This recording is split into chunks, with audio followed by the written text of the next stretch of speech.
Welcome back to Change of Address, my ongoing project to deliver each president's inaugural address in order leading up to January 20th, 2021. My name is Colin Rafferty. I'm the author of Execute the Office, Essays with Presidents, coming out next February from Baobab Press. There's a link to pre-order the book below. You know who should have been a great president? Herbert Hoover. The man was born in Iowa, the first president born west of the Mississippi. It took us 31 presidents to get to a president born west of the Mississippi. And he's a boy wonder. Like, really, he's a young man who goes and does great things. He goes out to California and attends the new university, Stanford, out there, becomes an engineer, is incredible at kind of logistics. He gets tapped to really kind of feed Belgium after that country is kind of devastated in World War I and basically saves Belgium from starvation. He is Secretary of Commerce and does a really good job at that. He runs for office. It's the first time he's actually run for something, and is elected in 1928.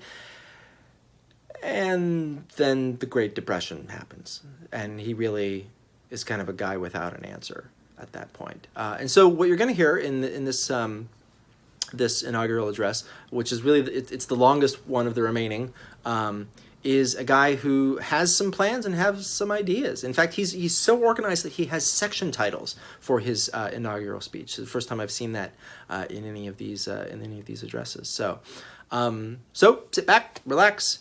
Here we go with Herbert Hoover's well-organized, well laid out, and ultimately flawed inaugural address. My countrymen, this occasion is not alone the administration of the most sacred oath which can be assumed by an American citizen.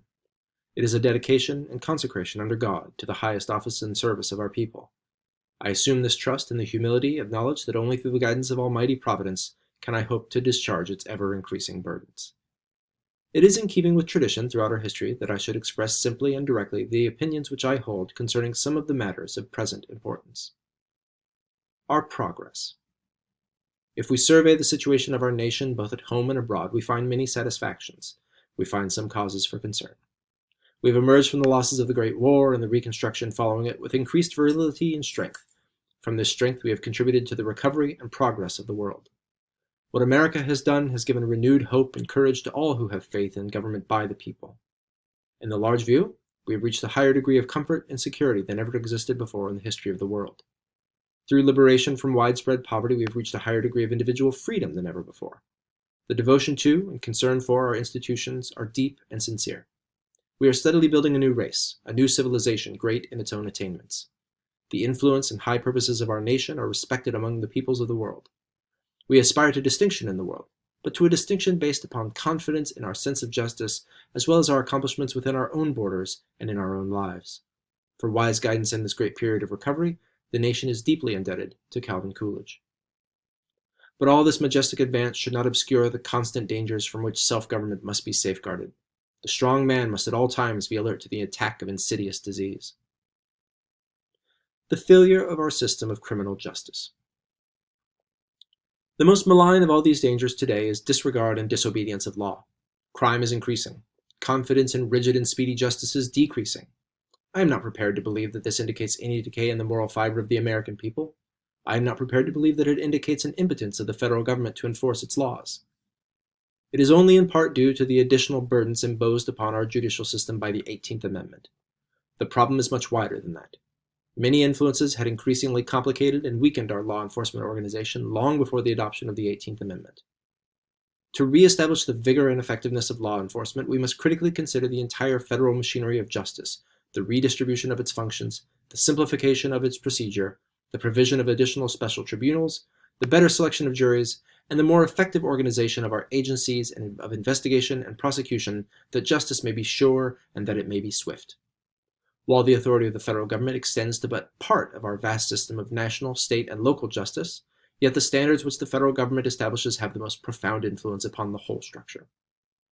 We are fortunate in the ability and integrity of our federal judges and attorneys, but the system which these officers are called upon to administer is in many respects ill-adapted to present-day conditions. Its intricate and involved rules of procedure have become the refuge of both big and little criminals, There is a belief abroad that by invoking technicalities, subterfuge, and delay, the ends of justice may be thwarted by those who can pay the cost. Reform, reorganization, and strengthening of our whole judicial and enforcement system, both in civil and criminal sides, have been advocated for years by statesmen, judges, and bar associations. First steps towards that end should not longer be delayed. Rigid and expeditious justice is the first safeguard of freedom, the basis of all ordered liberty, the vital force of progress. It must not come to be in our republican that it can be defeated by the indifference of the citizen, by exploitation of the delays and entanglements of the law, or by combinations of criminals. Justice must not fail because the agencies of enforcement are either delinquent or inefficiently organized. To consider these evils, to find their remedy, is the most sore necessity of our time. Enforcement of the 18th Amendment. Of the undoubted abuses which have grown up under the 18th Amendment, part are due to the causes I have just mentioned, but part are due to the failure of some states to accept their share of responsibility for concurrent enforcement, and to the failure of many state and local officials to accept the obligation under their oath of office zealously to enforce the laws. With the failures from these many causes has come a dangerous expansion in the criminal elements who have found enlarged opportunities in dealing in illegal liquor. But a large responsibility rests directly upon our citizens. There would be little traffic in illegal liquor if only criminals patronized it. We must awake to the fact that this patronage from large numbers of law-abiding citizens is supplying the rewards and stimulating crime. I have been selected by you to execute and enforce the laws of the country. I propose to do so to the extent of my own abilities, but the measure of success that the government shall attain will depend upon the moral support which you as citizens extend. The duty of citizens to support the laws of the land is co-equal with the duty of their government to enforce the laws which exist. No greater service can be given by men and women of goodwill, who I know are not unmindful of the responsibilities of citizenship, than that they should, by their example, assist in stamping out crime and outlawry by refusing participation in and condemning all transactions with illegal liquor. Our whole system of self-government will crumble, either if officials elect what laws they will enforce or citizens elect what laws they will support. The worst evil of disregard for some law is that it destroys respect for all law. For our citizens to patronize the violation of a particular law on the ground that they are opposed to it is destructive of the very basis of all the protection of life, of homes and property which they rightly claim under other laws. If citizens do not like a law, their duty is as honest men and women is to discourage its violation. Their right is openly to work for its repeal. To those of criminal mind, there can be no appeal but vigorous enforcement of the law. Fortunately, they are but a small percentage of our people. Their activities must be stopped. A national investigation. I propose to appoint a national commission for a searching investigation of the whole structure of our federal system of jurisprudence, to include the method of enforcement of the 18th Amendment and the causes of abuse under it. Its purpose will be to make such recommendations for reorganization of the administration of federal laws and court procedure as may be found desirable. In the meantime, it is essential that a large part of the enforcement activities be transferred from the Treasury Department to the Department of Justice as a beginning of more effective organization. The relation of government to business. The election has again confirmed the determination of the American people that regulation of private enterprise and not government ownership or operation is the course rightly to be pursued in our relation to business. In recent years, we have established a differentiation in the whole method of business regulation between the industries which produce and distribute commodities on the one hand, and public utilities on the other. In the former, our laws insist upon effective competition. In the latter, because we substantially confer a monopoly by limiting competition, we must regulate their services and rates. The rigid enforcement of the laws applicable to both groups is the very base of equal opportunity and freedom from domination for all our people, and it is just as essential for the stability and prosperity of business itself as for the protection of the public at large. Such regulation should be extended by the federal government within the limitations of the Constitution, and only when the individual states are without power to protect their citizens through their own authority. On the other hand, we should be fearless when the authority rests only in the federal government. Cooperation by the government. The larger purpose of our economic thought should be to establish more firmly stability and security of business and employment, and thereby remove poverty still further from our borders. Our people have, in recent years, developed a newfound capacity for cooperation among themselves to effect high purposes in public welfare. It is an advance toward the highest conception of self-government. Self-government does not and should not imply the use of political agencies alone. Progress is born of cooperation in the community, not from governmental restraints. The government should assist and encourage these movements of collective self-help by itself cooperating with them. Business has, by cooperation, made great progress in the advancement of service, in stability, in regularity of employment, and in the correction of its own abuses. Such progress, however, can continue only so long as business manifests its respect for law. There is an equally important field of cooperation by the federal government with the multitude of agencies, state, municipal, and private, in the systematic development of those processes which directly affect public health, recreation, education, and the home. We have further need to perfect the means by which government can be adapted to human service. Education. Although education is primarily a responsibility of the states and local communities, and rightly so, yet the nation as a whole is vitally concerned in its development everywhere to the highest standards and to complete universality. Self-government can succeed only through an instructed electorate. Our objective is not simply to overcome illiteracy. The nation has marched far beyond that. The more complex the problems of the nation become, the greater is the need for more and more advanced instruction. Moreover, as our numbers increase and as our life expands with science and invention, we must discover more and more leaders for every walk of life. We cannot hope to succeed in directing this increasingly complex civilization unless we can draw all the talent of leadership from the whole people. One civilization after another has been wrecked upon the attempt to secure sufficient leadership from a single group or class. If we would prevent the growth of class distinctions and would constantly refresh our leadership with the ideals of our people, we must draw constantly from the general mass. The full opportunity for every boy and girl to rise through the selective processes of education can alone secure us to this leadership. Public health. In public health, the discoveries of science have opened a new era. Many sections of our country and many groups of our citizens suffer from diseases, the eradication of which are mere matters of administration and moderate expenditure. Public health service should be as fully organized and as universally incorporated into our governmental system as is public education. The returns are 1,000-fold in economic benefits, and infinitely more in reduction of suffering and promotion of human happiness. World peace. The United States fully accepts the profound truth that our own progress, prosperity, and peace are interlocked with the progress, prosperity, and peace of all humanity. The whole world is at peace. The dangers to a continuation of this peace today are largely the fear and suspicion which still haunt the world. No suspicion or fear can be rightly directed toward our own country. Those who have a true understanding of America know that we have no desire for territorial expansion, for economic or other dominion of other peoples. Such purposes are repugnant to our ideals of human freedom. Our form of government is ill-adapted to the responsibilities which inevitably follow permanent limitation of the independence of other peoples. Superficial observers seem to find no destiny for our abounding increase in population, in wealth and power, except that of imperialism. They fail to see that the American people are engrossed in the building for themselves of a new economic system, a new social system, a new political system, all of which are characterized by aspirations of freedom of opportunity and thereby are the negation of imperialism. They fail to realize that because of our abounding prosperity, our youth are pressing more and more into our institutions of learning, that our people are seeking a larger vision through art, literature, science, and travel, that they are moving towards stronger moral and spiritual life, that from these things our sympathies are broadening beyond the bounds of our nation and race toward their true expression in a real brotherhood of man. They fail to see that the idealism of America will lead it to no narrow or selfish channel, but inspire it to do its full share as a nation towards the advancement of civilization. It will not do that by mere declaration, but by taking a practical part in supporting all useful international undertakings. We not only desire peace with the world, but to see peace maintained throughout the world. We wish to advance the reign of justice and reason toward the extinction of force. The recent treaty for the renunciation of war as an instrument of national policy sets an advanced standard in our conception of the relations of nations. Its acceptance should pave the way to greater limitation of armament, the offer of which we sincerely extend to the world. But its full realization also implies a greater and greater perfection in the instrumentalities for pacific settlement of controversies between nations. In the creation and use of the instrumentalities, we should support every sound method of conciliation, arbitration, and judicial settlement. American statesmen were among the first to propose, and they have constantly urged upon the world the establishment of a tribunal for the settlement of controversies of a justiciable character. The Permanent Court of International Justice, in its major purpose, is thus peculiarly identified with American ideals and with American statesmanship.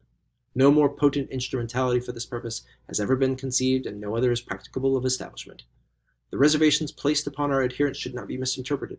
The United States seeks by these reservations no special privilege or advantage, but only to clarify our relation to advisory opinions and other matters which are subsidiary to the major purpose of the Court.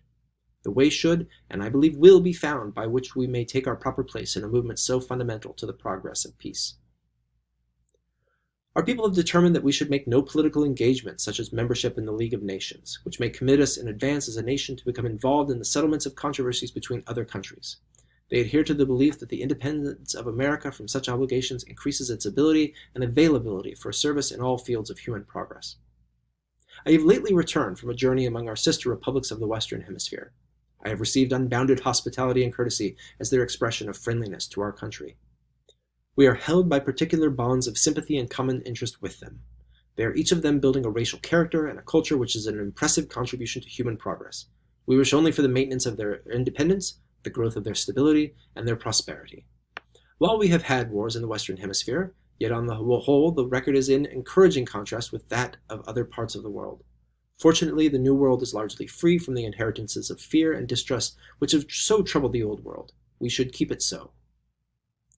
It is impossible, my countrymen, to speak of peace without profound emotion. In thousands of homes in America, in millions of homes around the world, there are vacant chairs. It would be a shameful confession of our unworthiness if it should develop that we have abandoned the hope for which all these men died.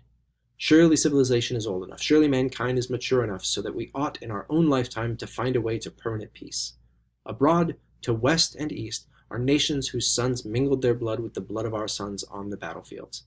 Most of these nations have contributed to our race, to our culture, our knowledge, and our progress. From one of them we derive our very language, and from many of them much of the genius of our institutions. Their desire for peace is as deep and sincere as our own. Peace can be contributed to by respect for our ability and defense. Peace can be promoted by the limitation of arms and by the creation of the instrumentalities for peaceful settlement of controversies. But it will become a reality only through self-restraint and active effort in friendliness and helpfulness. I covet for this administration a record of having further contributed to advance the cause of peace. Party responsibilities. In our form of democracy, the expression of the popular will can be effected only through the instrumentality of political parties. We maintain party government not to promote intolerant partisanship, because opportunity must be given for expression of the popular will, an organization provided for the execution of its mandates, and for accountability of government to the people. It follows that the government in both the executive and the legislative branches must carry out in good faith the platforms upon which the party was entrusted with power. But the government is that of the whole people. The party is the instrument through which policies are determined and men chosen to bring them into being. The animosities of elections should have no place in our government, for government must concern itself alone with the common weal. Special session of the Congress.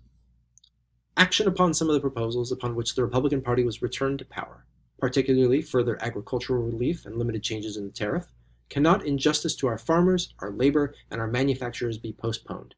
I shall therefore request a special session of Congress for the consideration of these two questions. I shall deal with each of them upon the assembly of the Congress. Other mandates from the election.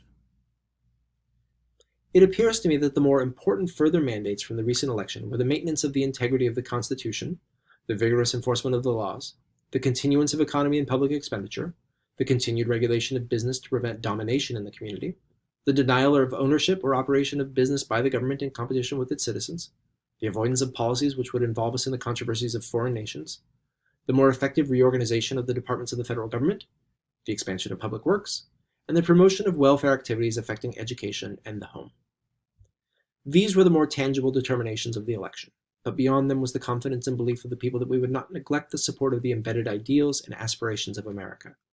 These ideals and aspirations are the touchstones upon which the day-to-day administration and legislative acts of government must be tested. More than this, the government must, so far as lies within its proper powers, give leadership to the realization of these ideals and to the fruition of these aspirations. No one can adequately reduce these things of the spirit to phrases or to a catalog of definitions. We do know what the attainments of these ideals should be: the preservation of self-government and its full foundations in local government, the perfection of justice, whether in economic or in social fields, the maintenance of ordered liberty, the denial of domination by any group or class, the building up and preservation of equality by opportunity, the stimulation of initiative and individuality, absolute integrity in public affairs, the choice of officials for fitness to office, the direction of economic progress toward the prosperity for the further lessening of poverty, the freedom of public opinion, the sustaining of education and of the advancement of knowledge, the growth of religious spirit and the tolerance of all faiths, the strengthening of the home, the advancement of peace. There is no short road to the realization of these aspirations. Ours is a progressive people, but with the determination that progress must be based upon the foundation of experience. Ill-considered remedies for our faults bring only penalties after them. But if we hold the faith of the men in our mighty past who created these ideals, we shall leave them heightened and strengthened for our children. Conclusion. This is not the time and place for extended discussion. The questions before our country are problems of progress to higher standards. They are not the problems of degeneration. They demand thought, and they serve to quicken the conscience and enlist our sense of responsibility for their settlement. And that responsibility rests upon you, my countrymen, as much as upon those of us who have been selected for office. Ours is a land rich in resources, stimulating in its glorious beauty, filled with millions of happy homes, blessed with comfort and opportunity. In no nation are the institutions of progress more advanced. In no nation are the fruits of accomplishment more secure. In no nation is the government more worthy of respect. No country is more loved by its people. I have an abiding faith in their capacity, integrity, and high purpose. I have no fears for the future of our country. It is bright with hope. In the presence of my countrymen, mindful of the solemnity of this occasion, knowing what the task means and the responsibility which it involves, I beg your tolerance, your aid, and your cooperation. I ask the help of Almighty God in the service to my country to which you have called me. Herbert Hoover's inaugural address. And it would be the only one that he would deliver. He would leave office after 4 years as the Great Depression ravaged the land, making space for Franklin Delano Roosevelt, who will be the subject of our next 4 episodes. So thanks for tuning in. We'll see you tomorrow.